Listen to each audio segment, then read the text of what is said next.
আজকে ভিডিওটা না বানিয়ে আর পারলাম না, কারণ যাদের এই ৭ই মার্চ বিষয়ে অ্যালার্জি আছে তাদের উদ্দেশ্যে বক্তব্যটা।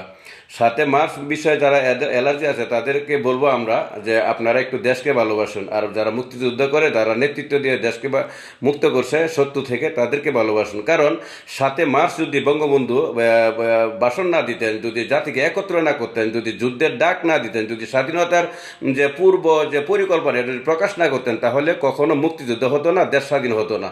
তাই বলছিলাম, যারা এই ইতিহাস লিখতে চান তাহলে অবশ্যই ইতিহাস যদি লেখেন, ইতিহাস যদি জানতে চান তাহলে অবশ্যই বঙ্গবন্ধু, শহীদ প্রেসিডেন্ট জিয়াউর রহমান, তারপরে চার নেতা, তারপরে আপনার বুদ্ধিজীবী, ৩০ লক্ষ শহীদ, ২ লক্ষ মা বোন, এদেরকে বাদ দিয়ে কখনো বাংলাদেশের যুদ্ধের ইতিহাস লেখা যাবে না। লিখলেও সেটা জাতির কাছে গ্রহণযোগ্য হবে না। তাই তাদেরকে সম্মান করতে হবে।